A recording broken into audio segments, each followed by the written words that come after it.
warahmatullahi wabarakatuh. Nama saya Mahendra Alvan Rosandi dengan nomor induk mahasiswa 221181072. Saya dari angkatan 2018 Elektro kelas C. Nah, kali ini saya akan menjelaskan tentang sistem komunikasi data. Nah, yang pertama yaitu sistem komunikasi data. Nah, jadi sistem komunikasi data itu sinyal informasinya berupa data. Nah, terdapat 3 buah blok diagram, yaitu ada source system, destinasi system, dan transmisi system. Nah, bisa kita lihat di sini ada bentuk keluaran daya dari masing-masing blok diagram. Nah, lalu setelah kita lihat ada perkembangan telekomunikasi. Nah, dari tahun 1880 itu masih analog dan menggunakan dropper dan microwave. Lalu di 1960 sudah digital switching yang berupa sinyal pulsa, dan transmisi medianya sudah menggunakan kabel tembaga, gelombang mikro, dan satelit. Lalu di 1990 networknya udah wireline dan wireless, dan BISDN dan internet. Lalu traffic multimedia, switching teknologi sel, switching ATM, dan media transmisinya. Nah, di sini sudah menggunakan fiber optik, dan yang sebelum-sebelumnya di tahun yang sebelumnya itu belum ada. Nah, lalu masuk ke model jaringan. Ada 3 komponen, yaitu transmitter, customer premise, dan equipment telepon. Nah, mekanisme pengirimannya bisa menggunakan PSTN, PSDN, dan lain-lain. Dan arsitektur sederhananya, host menuju host lain itu melalui suatu node. Jadi node ini menghubungkan host ke host yang lainnya. Nah, node di sini adalah mesin atau komputer yang menyediakan koneksi bagi user dalam kasus komunikasi data. Nah, fungsi dasar yang harus dilaksanakan oleh jaringan telekomunikasi yaitu yang pertama ada switching, routing, lalu ada flow control, lalu ada koneksi kecepatan dan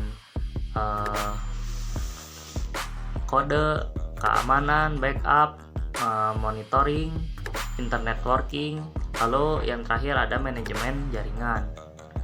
Nah, klasifikasi jaringan, node jaringan mempunyai berbagai nama yang berbeda, yaitu data circuit, terminating equipment yaitu DTE, ITU T. Yang kedua yaitu ada interface message processor yaitu IMP, ARPANET. Nah, yang ketiga ada switch yaitu jaringan telepon. Lalu ada router yang bisa LAN dan sebagainya. Nah, peralatan user biasa disebut data terminal equipment, yaitu DTE ITU T. Yaitu ini DTE ITU T itu sebuah organisasi.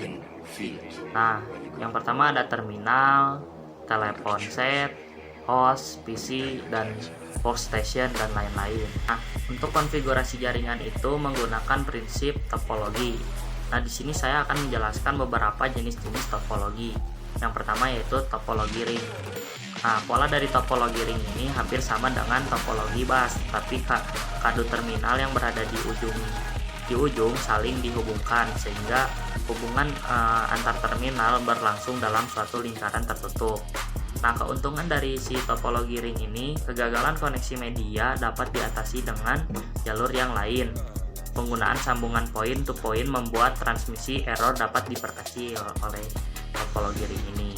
Nah, kerugian dari topologi ring ini, transfer data menjadi lambat bila data yang dikirim melalui banyak komputer. Nah, lalu ada topologi bus.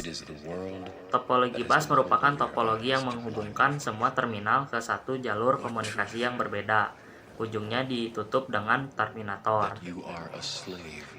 Terminator adalah perangkat yang menyediakan resistansi listrik untuk menyerap sinyal pada akhir transmisi sambungan agar sinyal tidak terlontar kembali dan diterima lagi oleh stasiun jaringan. Nah, Lalu yang ketiga ada topologi star.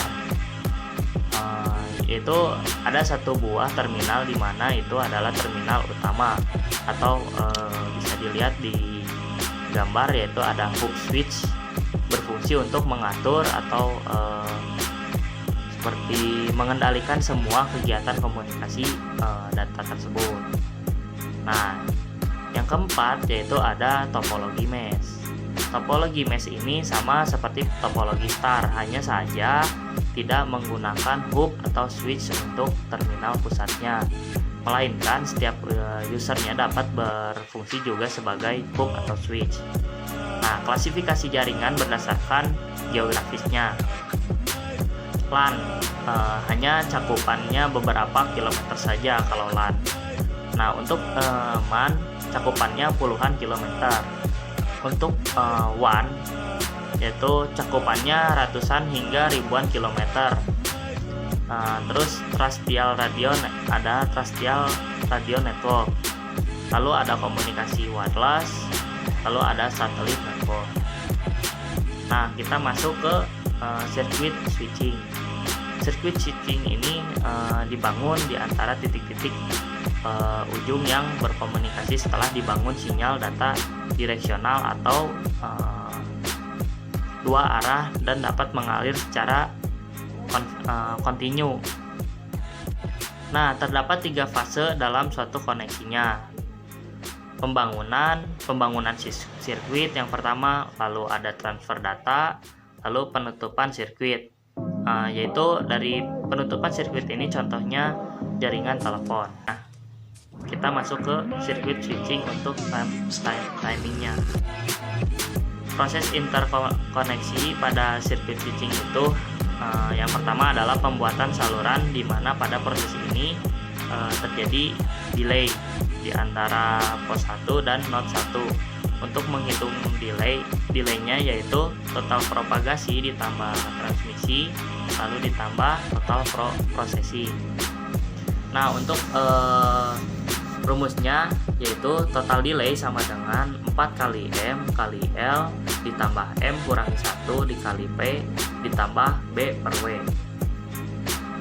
di mana jumlah ini adalah jumlah hop. Nah, untuk dari satuan P yaitu delay penghasilan per hop. Nah, untuk L yaitu delay propagasi link. Nah, untuk yang B itu ukuran paketnya, dan W yaitu kecepatan dari transmisi. Lalu kita masuk ke node untuk sirkuit switching. Cara kerja dari node untuk sirkuit switching ini, di mana satu saluran bisa digunakan lebih dari satu user.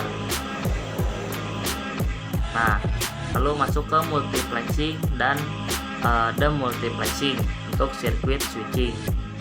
Tekniknya itu menggunakan time division multiplexing, di mana waktunya itu dibagi menjadi beberapa frame, dan framenya itu dibagi menjadi beberapa slot. Jadi perlu sinkronisasi antara pengirim dan penerima. Nah, lalu masuk ke karakteristik dari data. Data ini pengirimannya luar biasa banyak dan harus dalam durasi yang singkat dan bebas error pada transmisinya. Bila menggunakan sirkuit switching apa baik atau tidak gitu ya. Nah, untuk jawabannya tidak, karena tidak efisien. Lalu akan dilekta setup datang yang dikirim dengan data rate yang tetap. Sirkuit switching ini cocok untuk komunikasi tetapi tidak cocok untuk komunikasi data. Lalu yang cocok untuk komunikasi data yaitu paket switching. Nah, saya akan menjelaskan apa sih paket switching. Nah, di mana pada paket switching ini pesan akan dipotong-potong menjadi data yang lebih pendek, yaitu yang disebut paket. Nah, setiap paketnya itu memiliki alamat sumber dan alamat tujuan. Nah, setiap paket ini diterima dan disimpan lalu ditransmisikan lagi oleh setiap node. yang ada di dalam jaringan yang dilewati oleh paket ini hingga akhirnya tersampaikan ke tujuannya. Lalu kita masuk ke struktur paket. Yang pertama memiliki header, lalu data, lalu trailer, di mana header dan trailer ini memuat informasi kontrol. Nah, kita masuk ke node untuk paket switching. Ini berbeda dengan node pada paket switching, di mana pada paket switching itu terdapat sebuah memori untuk menyimpan informasi terlebih dahulu. Bisa kita lihat dari incoming link. Nah, lalu masuk ke multiplexing dan demultiplexing untuk paket switching, di mana dalam sembarang percakapan dapat ditransmisikan kapan saja. Lalu percakapan itu dapat menggunakan seluruh kapasitas link. Nah, untuk memberitahukan mereka saling terpisah menggunakan metadata, di mana ini menunjukkan sebuah ID, sumber dan tujuan dan lain-lain. Nah, salah satu contoh dari komunikasi data yaitu internet. Nah, mengapa internet itu menggunakan paket switching? Karena penggunaan data efisien link yang mahal. Yang kedua, paket switching itu memungkinkan banyak aliran baru untuk menggunakan link dengan cara bersamaan otomatis secara efisien. Nah, sirkuit switching itu jarang digunakan pada jaringan data karena tidak efisien dalam penggunaan linknya. Nah, lalu kita masuk ke model node dari paket switching, di mana biasanya ini digunakan untuk memodelkan node atau router yang mempunyai antrian untuk link outputnya. Nah, bisa dihitung dengan rumus L sama dengan lambda kali W. L yaitu jumlah antrian. Nah, untuk lambda rate kedatangan pelanggan. Nah, untuk W yaitu waktu rata-rata pelanggan dalam menunggu satu antrian. Nah, lalu kita masuk ke timing untuk paket switch.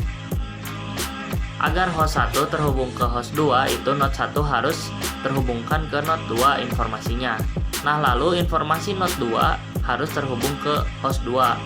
Nah, di sini ada 3 buah paket yang mencondong ke bawah. Kenapa harus ke bawah? Karena itu terjadinya sebuah delay. Nah, untuk paket 1 yaitu delay antara host 1 dan node 2 yang pertama. Nah, untuk yang paket 2 itu yaitu delay antara node 1 dan node 2. Nah, untuk yang paling bawah yaitu paket 3 yaitu delay antara node 2 dan host 2. Untuk rumus dari total delay yaitu M kali L ditambah N dikali T ditambah M dikurangi 1 dikali T ditambah M ditambah 1 dikali T. Nah, M yaitu di sini yaitu jumlah hop dan T yaitu delay pemrosesan per hop. Nah, L di sini yaitu delay propagasi link. Nah, untuk T-nya sendiri yaitu delay transmisi satu paket. Nah, untuk N yaitu ukuran pesan. Lalu kita masuk ke routing paket switch. Semisalnya ada 2 buah host yaitu host A dan host B, dan akan mengirimkan informasinya ke host D. Nah, untuk host A harus melalui node 1 dahulu, lalu dari node 1 masuk ke node 5, dan untuk yang host B harus masuk ke node 4 dan lalu masuk ke node 5. Nah, di mana informasi dari host A dan B ini akan dimultiplexing dan masuk ke node 3. Nah, setelahnya akan masuk ke penerima yaitu host D.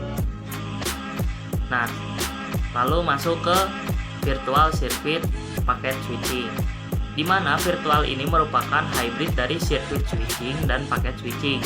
Data-data yang ditransmisikan itu berupa paket-paket dengan ukuran tertentu. Contoh penggunaannya itu seperti ATM, ITUT, X.25. Nah, itu adalah protokol standar dari si ITUT untuk WAN, yaitu Wide Area Network. Nah, untuk contoh virtual circuit packet switching ada pada gambar tersebut. Nah, di gambar tersebut ada 3 fase seperti circuit switching. Yang pertama ada pembuatan saluran, lalu yang kedua ada transmisi data, yang ketiga ada penutupan saluran. Nah, untuk menghitung total delay menggunakan rumus 4 kali M kali L ditambah N dikali T ditambah M dikurangi 1 dikali T ditambah 3M dikurangi 1 dikali P.